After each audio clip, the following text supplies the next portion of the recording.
So stoked to have my next guest back on the show. His new album called June is out right now.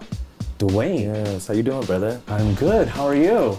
Feeling good. Love being in San Francisco, so I'm excited. Tour's been going really well, and it's another opportunity to just like play my music. So it's good. Man. Yeah. It's great to see you again Yes, as you well. We I should know. let people know that we have done this before in the past. Yes. It was right out of the pandemic in 2022, Bonnaroo. Yes, sir. No, it's And- good, man. That was a crazy time. It's a crazy time. It was Yeah. crazy. I feel like it was when I saw you walk through the room, or when I walked through the room and saw you, it was like, I just felt like a kid then, bro. I feel like I've like matured and developed into something that, or someone that I love more, you know, and like love the music that we're doing. And yeah, I don't know, I feel more aligned with everything. So I'm glad that we're reconnecting. Yeah. You know, it's nice. I've been looking forward to this Yeah, because not only have you played Bonnaroo at that time, you played a myriad of festivals so many. afterwards. Yes. And Yes, the one that bro. sticks out to me is Warped Tour Oh, yes. in Long Beach. I want to know about that experience, considering, right, to give some context. You didn't grow up in that environment. You Not weren't at a all. Warped Tour kid. No, sir. You learned about Weezer and the Chili Peppers as a grown-up, basically. Yeah, right? In your late teens, 20s. Yes. Yeah, dude. So I mean, being in that environment must have been a trip. it was a trip, bro. First off, because I'm gonna be honest with you, I was like scared. You know what I mean? Because I was like, I make the type of rock music it's different from that scene. So I was a little nervous. You know what I mean? And I think we walked on and killed it and had a really good time. I had like a little wardrobe malfunction, but it was a lot of fun. And I think I won over that scene and that crowd and walked away, I think, with one of the best performances. And it was great. I got to say Yeah. that a lot of people that were watching live, as well as the stream, Yeah. did a double take. They were like, for "Who sure. is this guy?" For sure. In a good way, In a good because way, yeah. right, because to give history, which I'm sure you know now, is Yeah. that Warped Tour celebrates individuality and Yes. expression of self. Yes, man. But when you come into it, you may not think that because it's punk rock, it's in your face. Of course. Very masculine. Very. Right. But I want to say it was the crowd that I had, they were so open and receptive to what I was doing. And then they posted a clip and I saw people in the comments kind of going crazy about it because I am who I am on stage, you know, and just like I have fun and I'm free, you know, so it was beautiful to just be myself. And I would go there the next 10 years if they allowed me to. It was really beautiful and I'm really thankful. It's you an know? awesome Yeah. time. Yeah. I had been going to Warped Tour for years. Yeah. And it's to see it evolve during its peak years of where it was mostly punk rock. Yes. Yeah, And then allowing more EDM and electronic and then rap influences come in. all of it, right? all of it, bro. There were so many different bands playing, but it's like for me at the end of the day, I'm like, what I'm doing is still rock, so why shouldn't it work, you know? And to me, it still feels like punk rock, you know. It's like I'm up there looking the way that I'm looking, and I think singing about love and singing about being free and being yourself is very punk rock to me. So 100%. it's beautiful. Hayley Williams was right.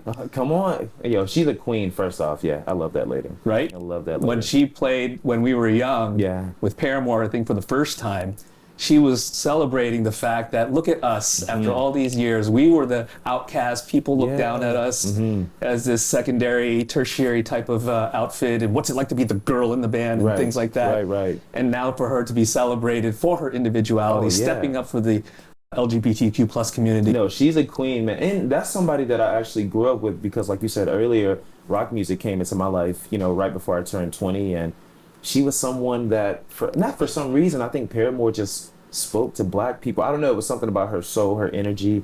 And man, she's like a dream collaborator for me. I would love to do anything with her. I just want to put that out to the universe. But yeah, she's the shit. You have a very keen sense of observation because a lot of the black community loves Hayley Williams and love her. Paramore. Yeah, I mean, they're the shit, man. And seeing what she's doing now, the way she speaks, and you know, she has a lot of value. You know, you can tell like she has a lot of integrity, and I want to keep that as well. You know, I mean, just like even on this tour, just having more conversations with people about what I'm trying to do and what we're trying to do in the rock, like in the rock scene. You know, it's important to have representation, and yeah, man, just trying to carry that flag stick and keep it going.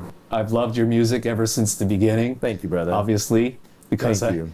was so supportive of you in the early beginnings, on, yes, right? bro. And now here we are. Yeah. And what's curious to me is that your first album can probably just be described as a little more angsty, Oh, for sure. Right. Yes. And now, a number of years later, you've kind of settled in and found a sound that's a little bit more open and free. Yeah. When did you come to this realization? How did you, Dude, what was that journey like?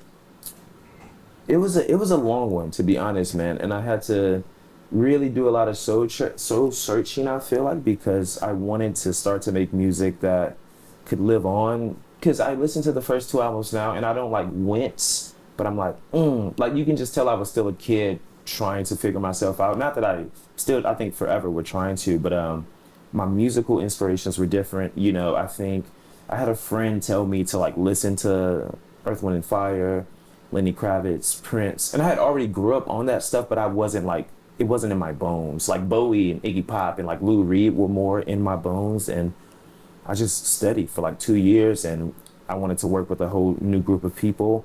And I don't know, it feels like Dwayne. Like I feel like what I'm saying on the record, talking about love, talking about being vulnerable, using love as a superpower, not a weakness, especially for men, and also bowing down to women, and they're gods to me. You know, I think that we come from them, we always have. If you look at our bodies, we're very similar. I think that's for a reason. You know, I think I don't know, women are everything to me. So I kind of dedicated this record to that. And that felt like something I could sing honestly about. And I think that's why the songs kind of come through in just a fluid and more honest way. And I'm just also thankful for the women that I have in my life. So I wanted to dedicate something to them, you know, because they've made me into this person that I really love today. Do you think that you channeled a lot of the soul R&B type music that you grew up with? For sure. That kind of palette, structure? Oh, yeah, all of it. I mean, into this sound? Into this sound. It was the first time my mom was like, oh, you're like, this is something you were listening to, you know, but it's like I had to kind of find it on my own and make those records and then reverse like, okay, how do I put that influence into my rock music? But then how do I do black rock, but also keep that Killers and Bruce Springsteen influence, but like you can't be a black rock artist and do Prince too much because people know what that is, but I want to be sexy, you know, and it's like, it's this weird balance that I do feel like I've struck on this record, and I'm so grateful for this world that I've been able to build from the R&B and gospel influence that I has as a child, and now I can, you know, use that and get more funky and jazzy with it, but also fucking make incredible rock bangers. You know what I mean? I think the album has great pop songs on them, you know, songs that people can sing along to. But it was a challenge, man. Like we were in the studio really trying to make something that my like jazz friends would be proud of, you know, like I was just like, you know, just trying to be saucy and also have fun, but also say something with meaning, you know, because I think, yeah, I was just inspired, to be honest. It came from just me, like, I'm tired of what I see in rock music, to be honest. Everyone sounds the same, talks about the same stuff. Everyone's getting funneled through, and I want to create something that makes people be like, oh, and, you know, that takes time, but I think we're here and finding our way. One of the things that I read is not only was Prince kind of a reference point here, but also the Talking Heads. Oh, big, bro, yes. Bowie, those two are big top 10 for me on this album. But just the way that he would sing and what he talked about, the way he would ride the beat, like, I mean, David Byrne is a fucking icon. Yeah, huge inspiration. How did you discover him and Talking Heads? I think I discovered Talking Heads maybe a little bit after Bowie, so maybe like 5-6 years ago. I think I watched a movie that they had of them live, where he comes out and he has the boombox and he sets it down. I'm forgetting what the name is, but then I think I went on from that and just was like studying. Yeah, dude, it was like after the first 2 albums, dude, it was just like me listening to records, like going to bars, getting food, getting drinks, and just being at the bar, just like really trying to seep it in, you know, and like talking to my friends and being like, how can we make guitar riffs sexy again? Like, how can we get on the track and be so confident, but also be like open? And that's, you listen to Marvin, you listen to Bill Withers, you listen to Earth, Wind and Fire, like, you know, my spiritual teachers, truly, man. Like, that's really how, and just making bad songs until I got to the good ones. Of course. You know, like, truly. Of course, it's a process. Yeah, because it was a jump from the last album to this one, so it's like, but once we found it, oh, yeah, I'm so happy with this world that, you know. It's interesting you say that. There's definitely still the rock side of things, right? With the prize fight. Yeah. It's in your face. It's rock, more rock guitar heavy. But then Sundays talks more about something more personal. How hard was that to write? Man, I've been getting asked that. It wasn't hard to write because it was, once again, on this record, I'm being so honest, and I love my dad so much, but he gave me those stories, you know, and it's what I was seeing, you know, and I think we all kind of grow up with our parents being our heroes, and he's still my hero, but there was at a time where I just wanted more from him, you know, and he still was a child in a way, and that song came out from that way, and he listened to it, he loved it. You know, it was a little bit emotional, but it wasn't hard to write because it was just the truth. And on the weekends, I would get to spend time with my hero as a child, you know, and then I would have to go back home to my mom and my stepdad. So it was like, it was my life, you know. So it wasn't really hard. It felt really like liberating to do it. Very cathartic. Oh, for sure. But I also wanted to kind of put light on just, you know, kind of Black culture stuff. It's just, a lot of our dads are, you know, they started out rough, but then they, you know, they found their way and they found their balance. And I'm happy that my dad has now, as a 50-year-old, found himself. You know, it's really cool. And it's also a lesson to me to, you know, get on it sooner than later. You know, if gives you a lot of perspective. You know what I mean? Like, and I love my boy. That's like the first Dwayne. You know, I'm in love with him and I'm obsessed with him. But he also, all those things to me were lessons at the end of the day. So yeah. What kind of father do you think you'll be? Oh man, I don't know. What kind of father do you strive to be? Will you strive to be, I should say. I've never been asked that. That's really fire. I don't know, man. Just somebody who my kids or kid would feel comfortable talking to and knowing that I always have their back. And I think something my parents gave me were love. I think that's kind of like my main thing, other than talent and being sweet and being good at stuff. Like, every time I walk in a room, I want to be able to give people love, you know, and that's what I really want to give my child. You know, I would just want to give them love and let them know that they can do any fucking thing in the world, long as they lead with their heart. Right. You know? Right. Yeah. Yeah. And that'll be the challenge, is to stick to 100%. Those ethos, because they'll challenge you as they grow. Of course. But I would be right there. Yeah. You know, yeah, I would hope to be. And yeah, I've been thinking about that lately. Wow. Yeah. I asked the right question at the right time here. Yeah, for sure. When it comes to this album, it's such a liberation for, I think, a lot of people that listen to it, because they connect to it, they relate to these experiences that you have had. What was the starting point for it all? It feels like once you started this process, it felt like these stories all came naturally in succession. They really did, man. To be honest with you, I do medicine work, so it's like people take cactus or like ayahuasca, all those type of things. So I was doing that with some of my friends, and I just kept getting this spirit of this God lady who I was like just on my knees praising to. And it came out as June, and I just started writing about it. Like, it was kind of like, I didn't want to be corny or be weird and be like, it's a concept album, but I don't know, June came to me as this godlike figure, and then the stories just kind of came from that, and I don't know, now I think she'll be in my life forever. Whoever that is, I don't know exactly, but it's just someone that I'm just find myself praying to and just trying to work hard for and being thankful to. But yeah, she was like a character that came to me. I love hearing stories like that. Yeah, no, it was because cool. It literally just comes from the sky. And it did, and I put myself in that position, like doing the work and doing the medicine. But it was just this like figure kept coming to me, and I was like, I want to write about her, you know. And it was also just a move for me to be able to express how much love means to me, you know. And the way that she was coming to me during those moments, it was so powerful. I could never write a song good enough to explain what it felt like, but I felt like I got pretty damn close on the record. In a way, it's like you're coming to Jesus moment. Oh, 100. For real. And I told my mom that too, and she didn't like that quite well, because like we grew up, you know, Christian. Of course, yeah. And I love God. God is the homie. Jesus is the big homie. But June to me feels like the more God that I would praise. You know, I think women are just absolutely phenomenal, and we learn so much from them. And yeah, I want to kind of dedicate my whole life to letting them know how much I appreciate them. Like, you know, not to be weird, but it's just, it's how I they feel. need to know this. Yeah, man. And you know. more often that you can tell them, the better, because how long are we on this spinning rock, as people say? 100%. Right? I know, not long. Not long. It goes fast. Yeah. It goes fast. Is there a Yeah. particular song that you really feel proud of on this album? I mean, Highway Robbery is one for me that is a big one for me because other than it being a great sonic landscape, I love the lyrics, I love the hook. The bridge feels like Bowie. You know, I don't know. I think I was on my shit when I made that one.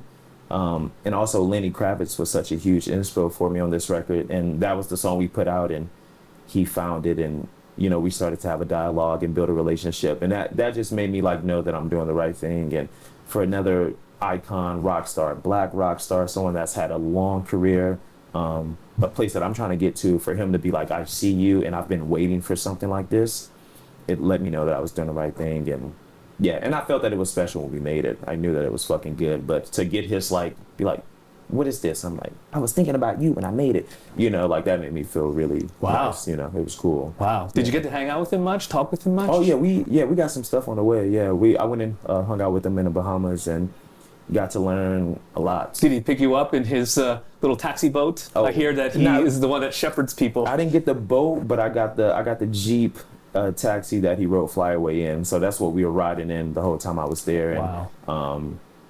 To be seen by someone that you admire so much and to see what he's done in music, it's huge, man. So yeah, I got to learn a lot from him and constantly learning a lot from that guy. What is he like in terms of as a person outside of the music realm? Because I'm sure you work, you have great dialogue. Yeah. And then you chill for a moment. Right, of course. What are those experiences and conversations like?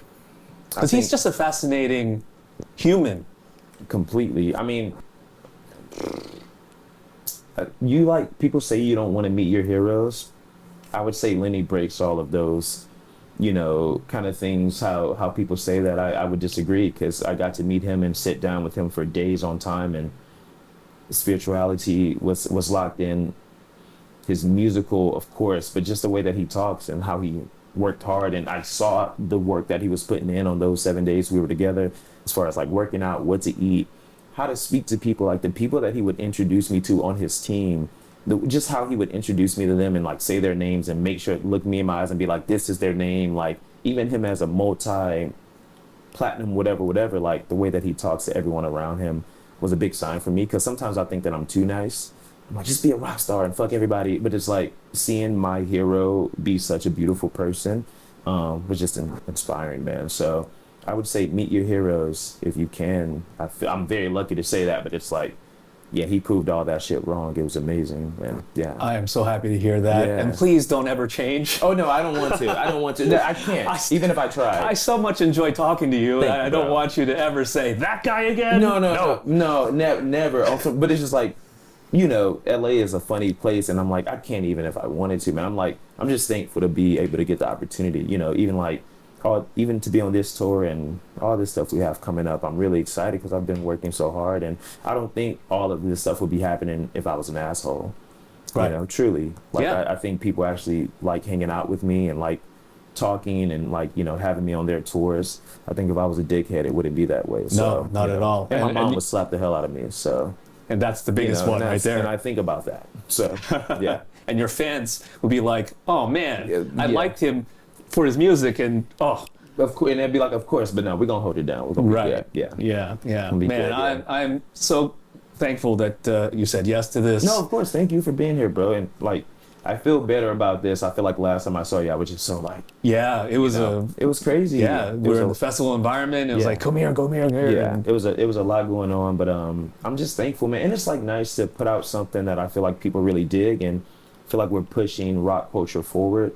I can stand behind this new music. So I think as a person too, and you know, my heart is in the right place. You know, I feel good overall just as a person, man. So it's like, trying to keep on that vibe, bro. You really do embody the do what you love, and life will be so much more enjoyable, and it'll come easy instead of struggling and doing the 9 to 5 or whatever it may be, for right? Sure. And I know people got to do that too, and I respect it all the way. I had to do it for the longest time, even in LA. What I know a lot of people don't know about that. I worked at Taco Bell and all these places to make I still wasn't making my rent, but I think it gave me a lot of hard work. And now when these opportunities come, I'm like, it's not harder than that. You know, waking up at fucking 7 and serving people and, you know, in the drive-through line at 4 a.m. This is not harder than that at all. Yeah. You know, I'll do this every day of my life if I can. Those are the memories and the experiences that you hold 100% with you. Yeah. As you move on in life. Yeah, man. It's like you got to take that step back and be like, oh man, remember that one customer, right? That angry customer that you had to deal with. 100%. Yeah. I might have punched a couple of them too, but that was because they deserved it, you know. So it's all good. Ah, you really are a jerk. Dwayne, so good to see you again. Sir, you as well, really baby. appreciate the time. Appreciate you, brother. Best of luck yes, with sir. everything. Thank you, baby. Dwayne, right here on B-Sides.